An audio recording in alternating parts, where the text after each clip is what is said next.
Assalamualaikum warahmatullahi wabarakatuh. Pendengar yang budiman,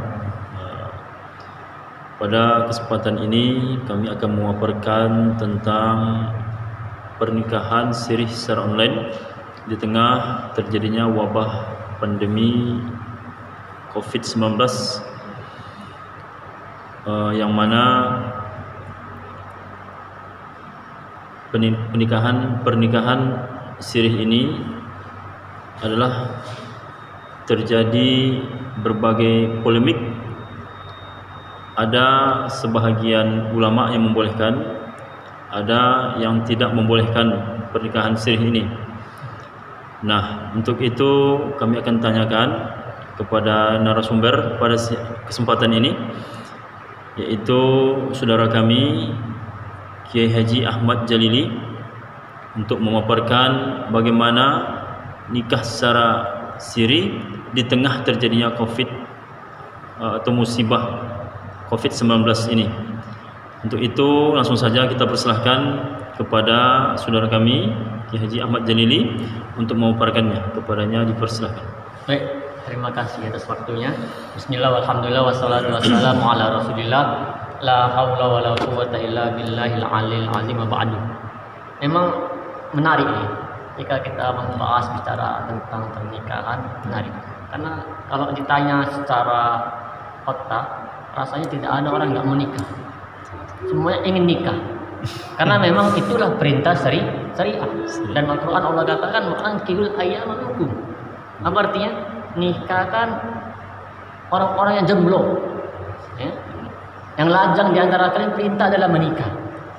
Begitu juga Rasulullah SAW menyampaikan dalam sebuah hadis yang sahih, an-nikahu sunnati, faman raghiba an sunnati falaysa minni. Rasul, nikah itu sunnah. Siapa yang enggak senang, enggak mau nikah, maka bukan bagian dariku. Tapi satu titik, ketika bicara masalah nikah, saya teringat ketika masih pesantren sudah mengaji namanya kitab Qurratul Uyun. Mungkin pada tahu nih kitab Qurratul Uyun. Di awal kitab itu, Sahibul Kitab menulis tentang hukum nikah. Tidak selamanya ternyata nikah itu ya perintahkan. Tidak selamanya nikah itu disunahkan. Ada hukum-hukum nikah perlu kita perhatikan. Termasuk dalam kondisi pandemi saat ini, maka harus dipilah-dipilih siapa yang sebenarnya sudah harus mendesak nikah, siapa yang tidak. Dalam kitab Qurratul Uyun dikatakan, Sahibul Kitab mengatakan wa wajibun 'alal ladzi yakhshaz zina tazawwujun bi kulli halin amkana. Wajib, diwajibkan bagi siapapun yang khawatir apa? Khawatir terjadinya perzinahan. Kalau nanti nggak nikah, kalau tadi tidak segera dinikahkan, tidak segera akad nikah, nggak segera kawin, ujung-ujungnya kawin sendiri. Nah, orang seperti ini dikhawatirkan, sedangkan dia sudah mampu secara finansial, punya penghasilan, dan khawatir untuk melakukan zina. Kalau ditunda-tunda, maka hukumnya wajib. Tapi tidak juga semuanya wajib. Ada juga orang yang nikah hukumnya haram. Jadi jangan sunnah nabi wajib nikah, enggak semuanya. Ada yang haram. Apa kata sahabat kita? Wa fidya'in wajibin wan nafaqah minal khabithi hurmatun muttafaqah. Jika seandainya seorang tidak bisa memenuhi suatu kewajiban, apa kewajiban seorang suami? Salah satunya adalah memberikan nafkah zahir wa batinah. Memberi nafkah zahir, memberi nafkah juga secara batin, wajib. Ini kewajiban seorang suami. Jika ini tidak bisa dilakukan, tidak bisa dilaksanakan, maka harus bersabar. Jangan sampai maksa untuk menikah. Nafkah zahir tidak bisa. Mungkin karena kalau seandainya terjadi pergerakan di arah kita pergi kemana-mana, tentu susah juga untuk memberikan nafkah batin, susah juga untuk memberikan nafkah zahir. Maka di situ hukumnya menjadi haram. Ini dulu kita detailkan. Jadi nikah tidak selamanya sunnah, bisa hukumnya wajib, bisa sunnah, bisa haram, bisa mubah, dan bisa maksud. Itu ada di kitab-kitab klasik, selalu dibahas. Nah, kembali dalam kondisi saat ini, memang keluar edaran dari Kementerian Agama untuk menunda mereka yang mendaftarkan akad nikah pada saat ini. Tapi sudah daftar sebelumnya maka diperbolehkan untuk menikah. Tugas kita selaku masyarakat yang taat akan pemerintah, maka bagi siapapun yang ingin segera melakukan pernikahan, jika benar-benar ingin nikah maka dibuktikan dengan pertama silakan daftar secara online supaya data-data itu bisa dicek kebenaran, kevalidan, kepastian data tersebut. Nanti insya Allah tidak akan lama, selalu ada jeda, diberikan longgang waktu bagi mereka yang ingin melangsungkan pernikahan.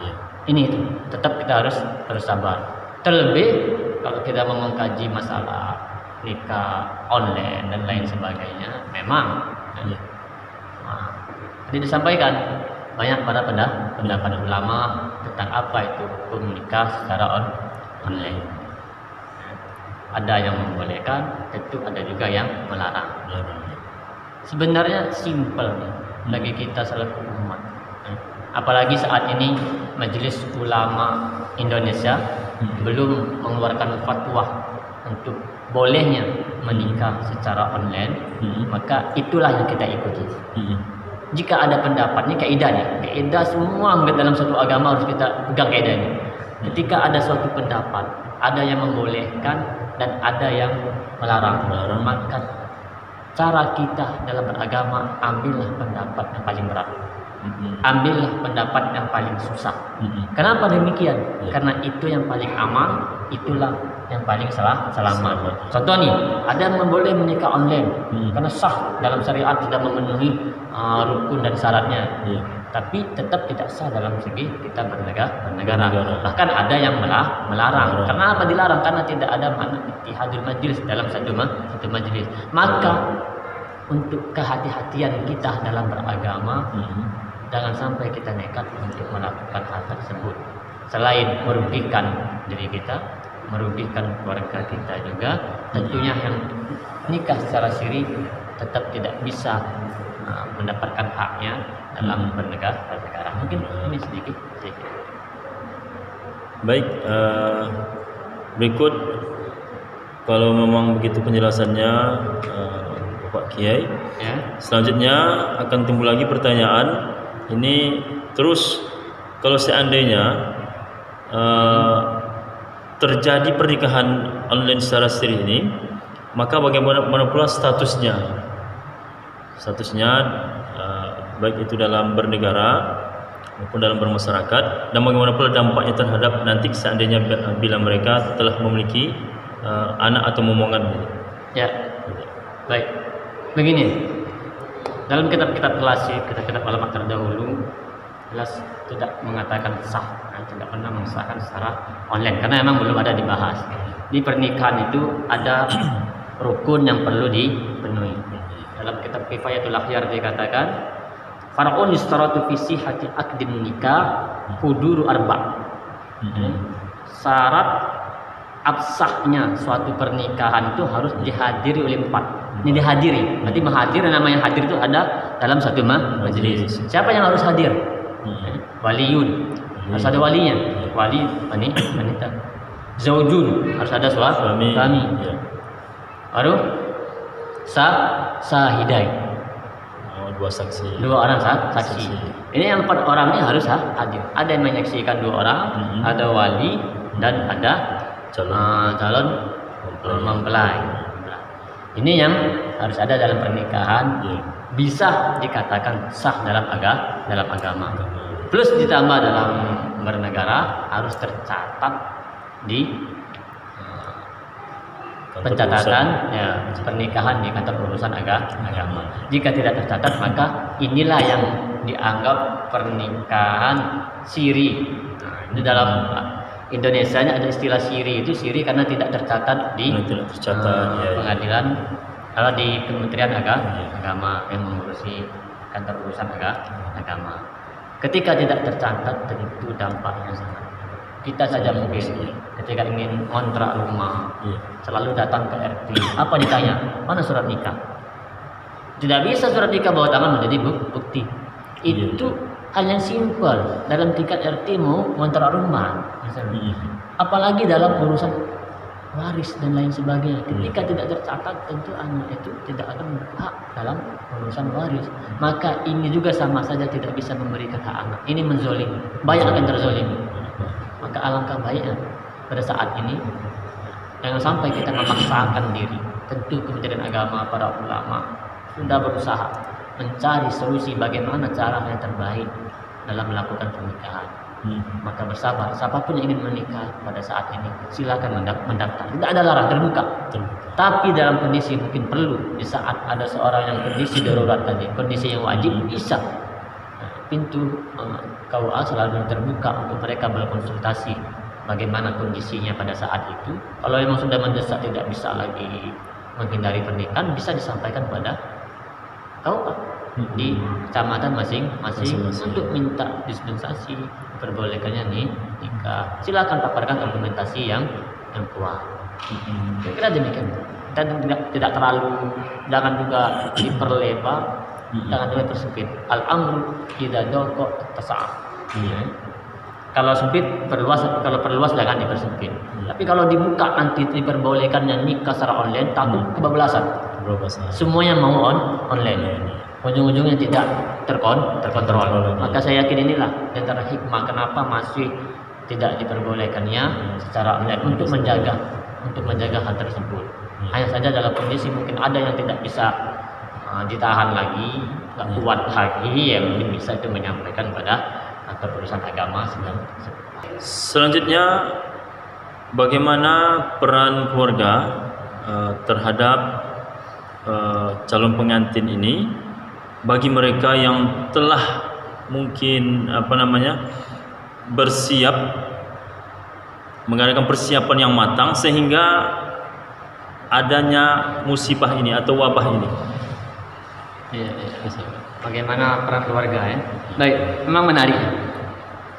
Yang paling penting kunci inti supaya tidak terjadinya pernikahan online, kita butuhkan peran dari keluarga terdekat, orang tua, ayah, ibu, paman, atau tokoh-tokoh agama yang ada di sekitar kita. Kenapa? Karena jika kita telusuri ternyata terkadang banyak terjadi pernikahan ciri secara online itu karena juga bisikan, kompor, banyak yang ngomporin biar nikah udah banyak rugi, barang sudah pesan ini kenapa kok ditunda, kok usah tunda lah, kita online saja, toh sah juga secara agama. Ini masalahnya. Jadi keluarga yang paling penting untuk menahan calon pengantin ini supaya jangan sampai ini terjadi. Dampaknya luar biasa. Dampaknya luar biasa ke depan. Maka sangat dibutuhkan sekali bagaimana keluarga ini bisa memahamkan kepada anak. Bagaimana cara dia memahamkan? Untuk kerugian yang ada sebenarnya bisa dibicarakan. Bisa untuk bersabar atau bisa untuk ditunda. Bukan di-cancel, hakikatnya ini hanya ditunda, digeser ke waktu yang jauh lebih aman. Untuk aman semua. Kita tentu ingin bagaimana ketika kita menikah ramai yang hadir, ketika kita resepsi banyak yang datang. Tapi kalau kita memaksakan tidak ada yang hadir nantinya, sedikit yang hadir.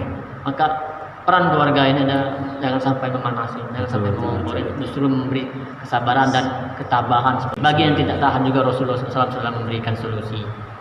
Fa'alaihi bisawm, banyak puasa. Insya Allah dengan puasa akan tertahan hal itu sedikit syahwat yang dan bisa menahan diri. Berisai adalah dengan puasa. Ista'inu bis-sabri. Tolong dengan sabar, sholat, plus masalah nikah minta bantuan tolong dengan berbanyaklah puasa. Wallahu a'lam bishawab. Untuk kesimpulannya, para pendengar yang beriman, dapat kita simpulkan bahwa pernikahan online ini secara siri ini ada baiknya kita hadapi dengan sabar dan sholat, dan kalaupun memang sudah persiapan itu sudah hampir 100%, maka ada baiknya menunda dulu supaya tidak terjadi dampak yang lebih besar lagi. Sebab kalau tetap melangsungkan pernikahan di tengah pandemi ini, di tengah pandemi ini, maka akan terjadilah dampak yang tidak diinginkan dan tidak sesuai dengan himbauan satuan tugas pemerintah. Untuk itu bagi mereka yang ingin melangsungkan pernikahan di tengah pandemi ini ada sebaiknya menunda dulu supaya menunda sampai waktu musibah atau wabah ini mereda. Ya, semoga segera mereda insyaallah. Dan kita berharap semoga musibah ini segera mereda. Karena kita ingin pernikahan ini agar disaksikan oleh khalayak ramai dan sesuai dengan anjuran Nabi, nikah itu persaksikanlah, ya, undanglah orang banyak supaya orang tahu bahwa Anda itu telah melangsungkan pernikahan. Untuk itu di tengah pandemi ini, sesuai dengan kesimpulan disampaikan oleh Kiai Haji Ahmad Jalili tadi, maka ada baiknya menunda dulu, ya, sampai masa reda wabah ini. Kemudian kalaupun tidak tahan lagi, maka hadapilah dengan sabar dan solat dan juga dengan berpuasa. Karena puasa itu berfungsi sebagai perisai. Ya. Demikianlah yang dapat kami simpulkan, ya, pada kesempatan yang berbahagia ini. Pendengar yang beriman, kita akhiri kuliah saat ini, ya, dengan lafaz hamdalah, alhamdulillahirabbil alamin. Akhirul kalam, assalamualaikum warahmatullahi wabarakatuh. Waalaikumsalam warahmatullahi wabarakatuh.